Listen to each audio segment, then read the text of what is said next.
This is the Mount of Beatitudes, and what you're looking at is the actual site where Jesus delivered the Sermon on the Mount.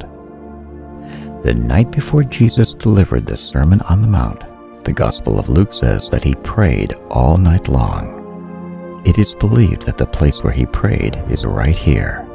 This is called the Eremos Cave. As you can see, it's not very large, but it was enough to provide shelter for Jesus during his all-night prayer vigil. Early Byzantine Christians also believed that this was the spot where Jesus prayed. After his night of prayer, when morning came, Jesus walked a little farther up the hill. It is very likely that this is the actual path on which Jesus walked. Jesus eventually arrived at this spot, but he didn't linger here because his goal was to go even farther, to a place that you can see near the summit of this hill. This is called the Eremos Highlands. Many of his disciples followed him as he made this ascent, and it was somewhere near the ridge on the top of this hill where Jesus appointed his 12 apostles. The word apostle means one who is sent, and in the Gospels, whenever you read the list of names of the apostles that he chose, this is the place where that happened. From that high vantage point up there, Jesus could see quite a distance as he looked out over the lake, and it was from this spot where he saw a large group of people coming to him. Knowing that it would be difficult to preach to so many people on that slope, Jesus came down to this level place, which is a spur on the side of the hill.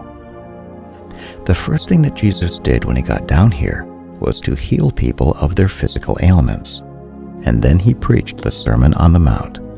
Once again, the Byzantine Christians believed that this was the location of Jesus' famous sermon, and in the 4th century, they built a small church here that was used for almost 200 years. Do you see on the ground this circle of black basalt stones around this tree?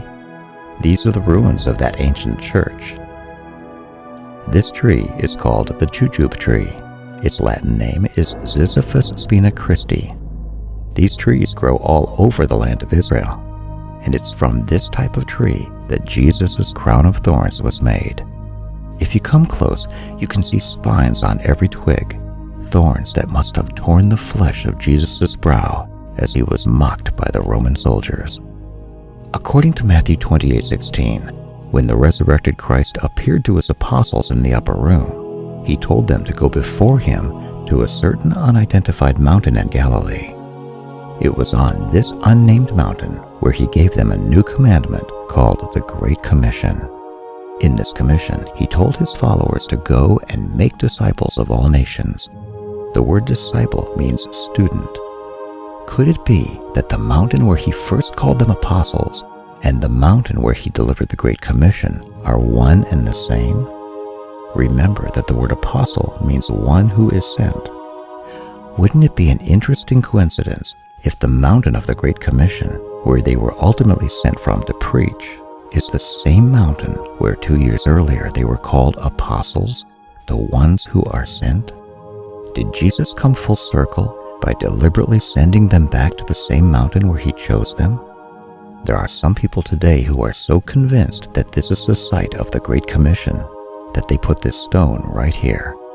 Inscribed on this monolith is the scripture reference of the Great Commission, Matthew 28:16 through 20, with the Latin words, "Go teach all nations." Because the Greek word for disciple means student, Jesus was instructing his followers not just to lead people to make decisions for Christ, but to enroll students of Christ. Not just to believe the gospel, but to behave the gospel and to obey all that he commanded.